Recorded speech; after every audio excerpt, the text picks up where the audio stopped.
오래전에 미국 애틀랜타에서는 올림픽이 열렸고, 올림픽이 끝난 다음에 한 기자가 이런 기사를 썼습니다. 어떤 이는 메달을 얻었고, 어떤 이는 경험을 얻었으며, 어떤 이는 절망을 가졌다. 아주 올림픽 때에 그 모든 것들을 종합적으로 정리한 그런 세 가지의 말이었습니다. 어떤 이들은 열심히 해서 메달을 얻는 기쁨을 얻었습니다. 아마도 어떤 이들은 이제 올림픽에 처음 출전했거나 기량이 미흡하지만 그래도 한번 출전해 보려는 의지로 많은 경험을 얻었던 사람도 있을 겁니다. 어떤 사람들은 내가 최상의 컨디션을 가지고 열심히 했으므로 이번에는 무언가를 이룰 것이라고 생각했지만, 그러나 아무것도 얻지 못한, 그야말로 절망만 얻은, 이제 다시는 더 이상 도전하고 싶은 마음조차도 없어진 그런 종류의 사람들도 있었을 겁니다. 오늘 우리가 하나님 앞에 나와 예배를 드리며 말씀을 들을 때에도 마찬가지가 아닐까, 그런 생각이 듭니다. 하나님께서 우리를 위하여 예배해 놓으신 은혜들을 경험하고, 하나님이 우리에게 말씀하시는 것을 통해서 우리가 놀라운 하나님의 은총을 경험하는 그런 사람이 될 수도 있고, 또한 우리는 하나님의 말씀을 듣지만 아무것도 얻지 못하는 그런 사람도 생겨날 수가 있을 겁니다. 우리가 오늘 이 말씀을 통하여 얻을 수 있는 것들은 각각의 사람의 형편을 따라, 그 관심에 따라서 다를 수도 있을 겁니다. 어떤 이는 진리를 깨닫는 깨달음의 기쁨을 가지게 될 것입니다. 이제까지 내가 알지 못했던 하나님의 말씀을 통하여 어떤 것들을 깨닫고 그것을 알아가는 그런 기쁨을 가지게 될 것이며, 어떤 이들은 내가 알기는 하지만 이것을 실천할 수 있는 힘이 없어서 결단하지 못했던 그런 결단들을 가지게 될 수도 있을 것입니다. 어떤 이들은 내가 용기를 가지고 담대한 마음을 가지고 무엇을 해보리라고 하는 그런 마음을 얻게 되기도 할 것이고, 어떤 이들은 오늘 주시는 하나님의 말씀을 통하여 하나님께서 우리 가운데 임재하시고 역사하시는 경험을 통하여 내 삶이 새롭게 되고 변화되어져 가는, 내 힘과 의지로, 내 노력으로, 내 결단으로 할 수 없었던 것들을 하게 하시는 그런 하나님의 역사를 만나게 되리라고 하는 것입니다. 오늘 예배하는 우리 모든 성도들 가운데 성령께서 임재하시고 역사하여 주시어 우리 모두가 다 하나님을 경험하는 복된 한 시간이 되시기를 주님의 이름으로 축복합니다. 어느 고3 남학생의 이야기입니다.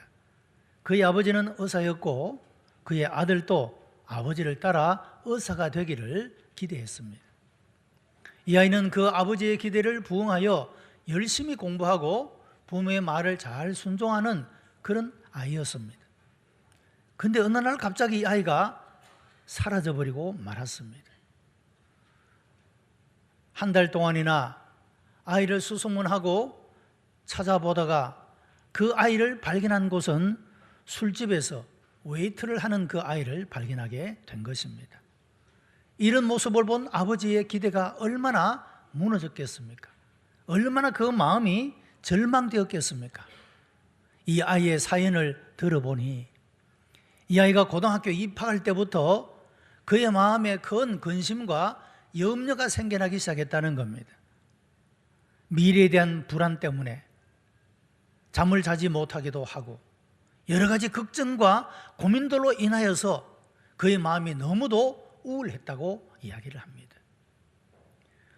대학에 진학에 대한 생각도 마찬가지입니다. 아버지의 기대대로 의과대학에서 공부를 하기를 원하였고, 그러나 인생의 의미를 찾기 위해서는 내가 철학과에 가야 되지 않을까, 그렇게 생각을 하다가 그래도 내가 먹고 살아야 하니까 경영학과를 가져야 되지 않겠느냐, 뭐 이런 여러 가지의 대학의 선택에 대한, 진로에 대한 그런 고민들도 깊게 가지고 있었다고 합니다. 결국에는 그가 고민만 할 뿐이었지 아무런 해답을 얻지 못하고, 그래서 평소에 정상인 그런 삶을 살아가는 것처럼 보였지만 어느 날 이런 모든 고민을 털어보고자 가출을 하게 되고 이런 생활을 하게 되었다라고 이야기를 합니다. 그리고 그는 이 시간에도, 이 시점에도 여전히 나는 내가 누구인지, 내가 왜 사는지 모르겠다라고 그렇게 이야기를 했다라고 하는 겁니다. 여러분, 사람이 인생을 살아가며 내가 왜 사는지, 무엇을 위해서 살아가야 할지를 알고 살아가는 사람과 그렇지 못한 사람의 삶의 현재는 굉장한 차이점을 가지게 된다라고 말할 수가 있습니다. 우리의 눈망울이 초롱초롱하고 우리의 삶에 생기가 넘치는 것은 우리가 무언가를 향하여 달려가야 할 목표가 있고 그것이 내 생의 보람과 의미와 가치를 가져다 주는 것일 때 우리는 생기 넘치는, 생동감이 넘치는 삶을 살아갈 수가 있는 것입니다. 그러나 성취해야 될 목표도 없고 인생의 보람과 의미도 느끼지 못하는 그런 모습으로 살아간다면 우리의 삶은 이와 같이 늘 우울하고 근심과 염려와 걱정에 사로잡히며 단지 매일매일의 삶 속에서 절망만 가지게 될 뿐이라고 하는 것입니다. 사람들이 인생을 살면서 가장 행복한 때가 어느 때일까요? 아마도 그것은 내 인생의 존재의 가치를 발견하고 내가 해야 할 그 사명을 발견하는 그때가 아닐까, 그런 생각을 해봅니다. 우리가 성경을 보면 믿음의 사람들은 한결같이 무가치했던 자기의 존재의식에서 깨어나 내 자신이라는 존재 자체가 하나님 앞에 얼마나 귀중하고 소중한 존재인가를 깨닫고 하나님께서 그를 향하여 기대하시는 것을 알고 그리고 그 기대에 자기 자신의 모든 것들을 바칠 때 그들의 삶이 새롭게 되고 온전히 변화되어 가는 삶을 경험했다고 하는 것입니다. 여러분, 나라는 존재가 부족한 것도 많고 부끄러운 것도 많고 연약한 것도 있지만, 그러나 나라는 존재 그 자체가 하나님 앞에 귀하고 아름다운 존재임을 인식할 수 있다는 것, 이것을 발견할 수 있다는 것, 여러분, 이것이 진실로 우리를 행복하게 만드는 일이 될 수가 있다는 것입니다. 여러분들은 하나님께서 그의 독생자 예수 그리스도를 십자가에 죽음을 죽게 하기까지 사랑하시는 자임을 믿으시기 바랍니다. 그의 독생자 아들을 희생하기까지 우리를 사랑하시고 우리를 구원하기 위하여 모든 것들을 아낌없이 내어놓으시는 존재, 그 대상이 바로 우리라고 하는 사실입니다. 그러므로 우리는 이 세상에서 어떤 환경과 어떤 형편에 우리 자신이 처할지라도 우리가 절망하고 낙심하고 우리가 근심하고 염려할 것이 아니라 모든 만물을 창조하신 하나님, 권능의 하나님이 나를 기억하시고 나를 사랑하고 계신다는 사실을 기억하며 우리가 여전히 우리의 부족함에도 불구하고 용기와 담대함을 가지고 살아갈 수 있게 된다는 것입니다. 사명감을 가진 사람은 자기 자신의 한계를 넘어 꿈을 꾸기 시작합니다. 인생과 시간을 결코 낭비하지 않게 된다는 것입니다. 키에르케고르는 이런 이야기를 합니다. 나는 이것을 위해서 죽을 수도 있겠다고 하는 그 진리, 내가 이것 때문에 어떤 절망에도 살 수 있겠다고 하는 진리, 그것을 얻기를 원한다, 그런 말을 했습니다. 여러분, 우리가 인생의 모든 것들을 다 포기하고 희생하고서라도 얻을 수 있는 가치, 그것을 발견할 수 있다고 한다면 그는 참으로 행복한 사람이라고 할 수가 있습니다. 우리가 이것 때문에는 내 모든 것들을 포기하고 죽을 수도 있다고 하는, 그리고 어떤 절망 속에서도 내가 이것 때문에 그래도 살아갈 희망을 발견할 수 있다고 하는 그런 진리, 여러분, 이것을 가진 사람은 참으로 복된 사람이라고 할 수가 있다는 것입니다. 사랑하는 성도 여러분, 하나님의 말씀을 통하여 여러분들이 이 진리를 발견하게 되기를 바랍니다. 이것 때문에 어떤 절망 가운데서도 살아갈 수 있는 희망, 이것이라면 내가 모든 것을 포기할 수 있는 그런 진리, 그건 말입니다. 예수님의 제자들은 주님의 부르심을 받고 주님을 따를 때 그들은 자기 자신의 모든 것을 포기하고 주님을 따랐습니다. 그런데 아직도 그들은 부족하고 미숙하였으며 아직도 어린 아이였습니다.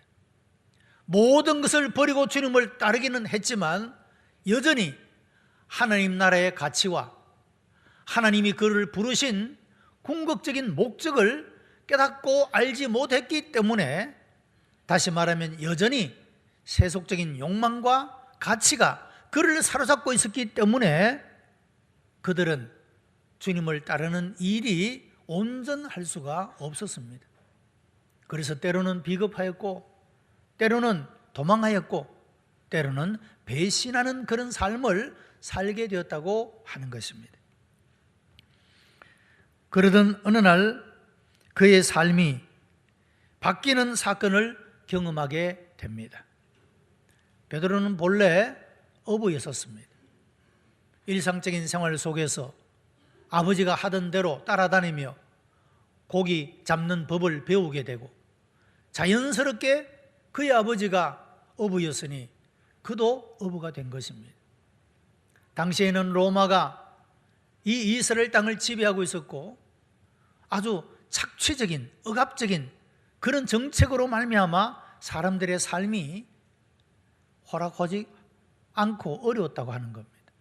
그래도 베드로는 고기 잡을 줄 알았으니, 고기 잡는 것을 통해서 생업을 이어갈 수 있었으니 그나마 다행한 사람 중에 속하였다고 할 수가 있습니다.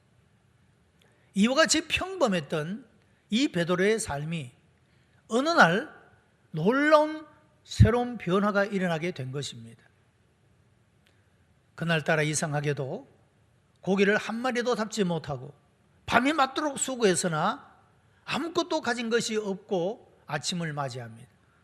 그물을 씻고 있는데 예수께서 그에게 말씀하시기를 깊은 데로 가서 그물을 던져 고기를 잡으라고 말씀합니다.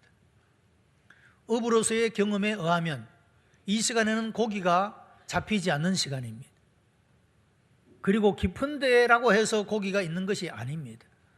그런데 이상하게도 이 베드로는 그 주님의 말씀을 순종하여 나갔고, 그리고 깊은 데에 그물을 던졌더니 그물이 찢어질 만큼 많은 고기를 잡게 된 것입니다. 그는 새로운 세계를 보았습니다.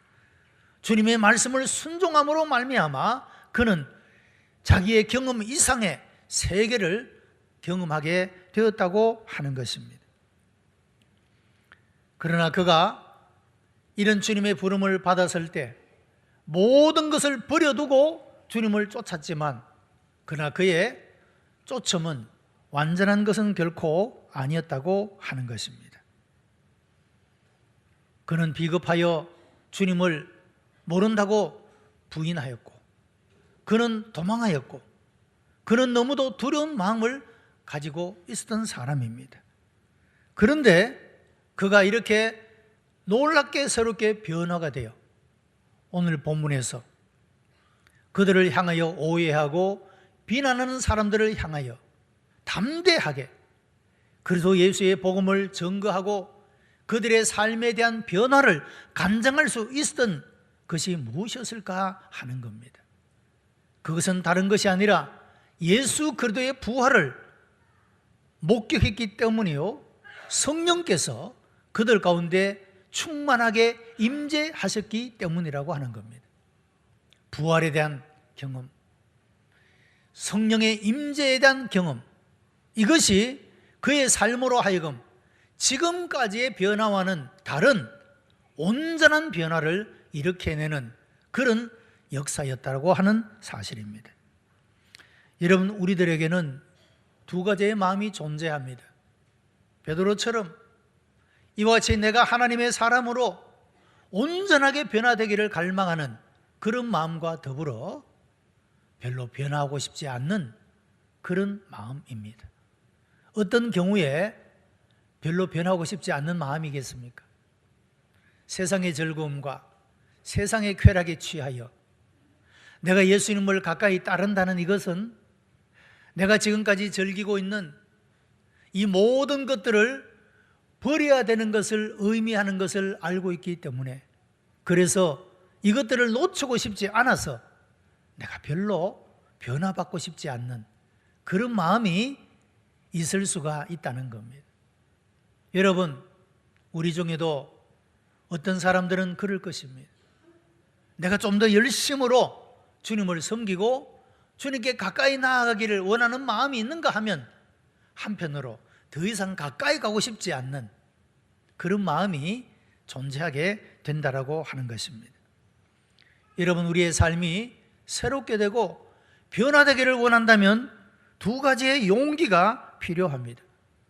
하나는 자기의 과거의 습관을 버리려는 이런 용기가 필요하고, 또 하나는 새로운 것을 향해서 내 마음을 여는 이런 용기가 필요하다라고 하는 것입니다. 여러분, 우리는 내가 가지고 있는 나의 작은 자아를 보다 더 큰 자아를 향하여 열 수 있어야 합니다. 보다 큰 자아는 바로 창조주 하나님이시오, 우리의 대속자가 되시는 예수 그리스도시오, 세상 끝날까지 우리와 함께 하시는 성령님을 말하고 있는 것입니다. 성령님께 내 자신을 열어놓고 내 자신이 성령의 붙잡힘을 받고 그분에 의해서 새롭게 변화되도록 하나님께 맡기는 삶이 될 때 우리의 삶에는 놀라운 변화가 일어나게 되고, 베드로처럼 용기 있고 담대한 사람이 되며, 그리고 내 모든 것들을 다 희생하고서라도 이루기를 원하는 사명을 가진 사람, 그리고 세상의 그 어떤 가치와도 바꿀 수 없는 그 가치 때문에 죽을 수 있는 그런 사람이 될 수가 있다라고 하는 것입니다.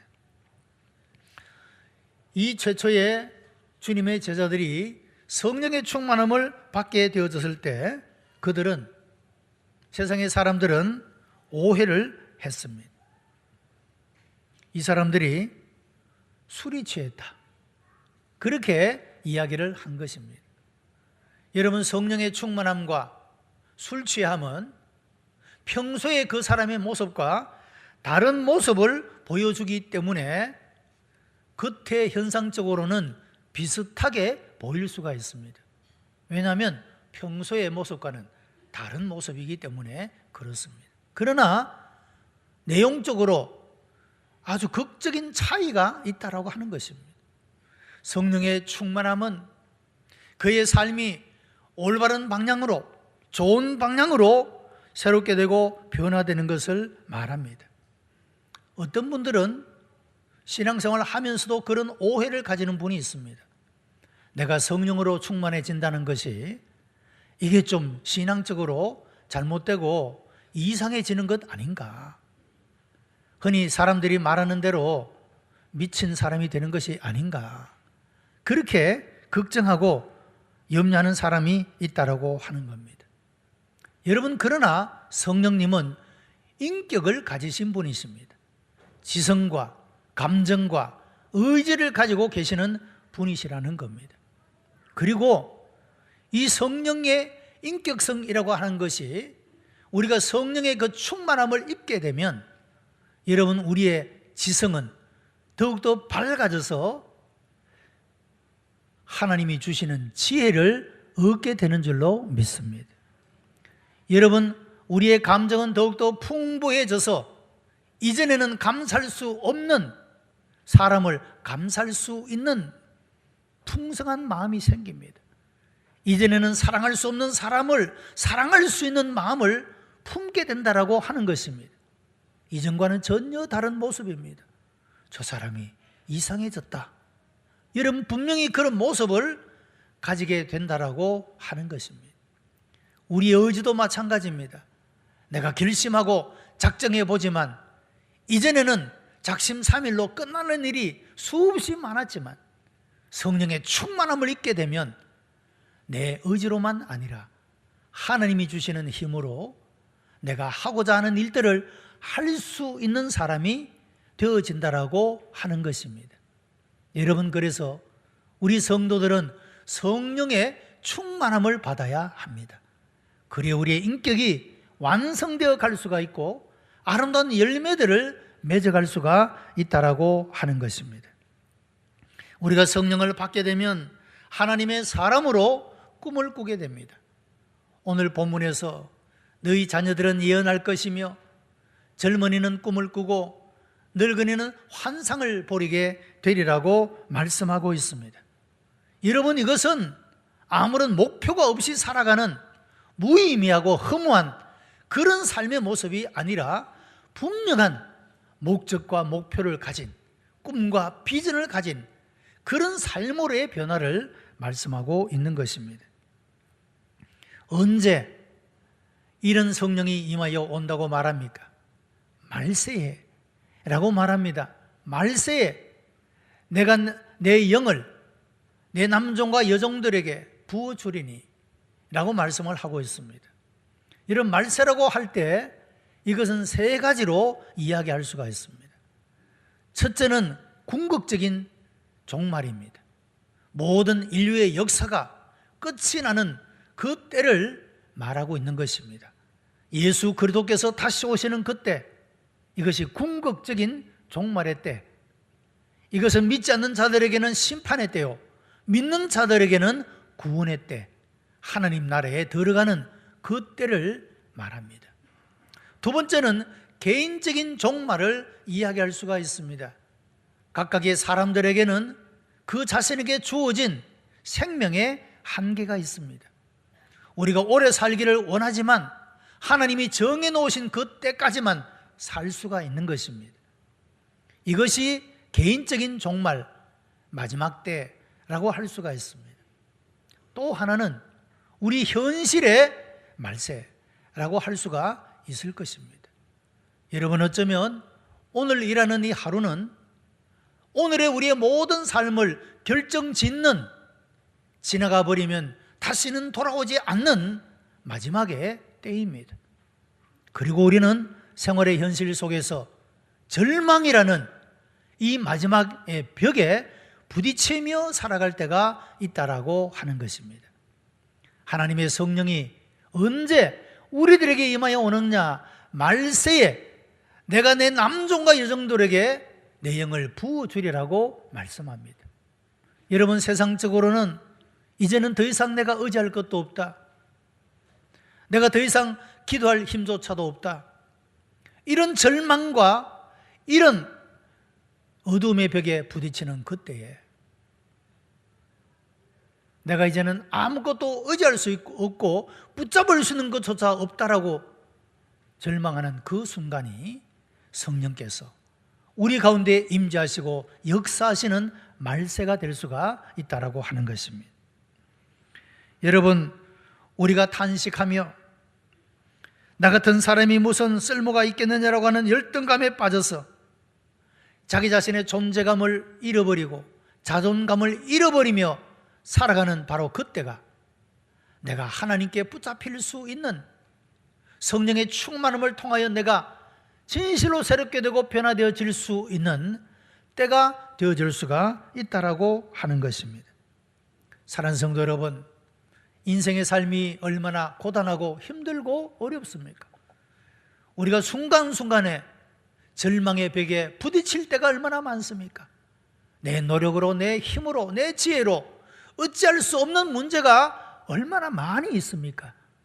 그러나 여러분, 이때가 성령께서 우리를 붙잡을 수 있는 때임을 믿고 그분 앞에 나아가는 여러분들이 되시기를 바랍니다. 성령의 충만함을 받게 될 때 절망을 넘어 희망을 노래할 수가 있습니다. 무가치하고 쓸모없는 존재가 하나님 앞에 가치 있고 의미 있는 존재로 세워질 수가 있다는 것입니다. 늙는다는 것을 예찬하면서 로버트 브라우닝은 이런 시를 썼습니다. 늙어가라. 최상의 것은 아직 이루어지지 않았다. 최초의 것은 최후의 삶을 위해 있나니 우리의 운명은 그분 안에 있는 것이다.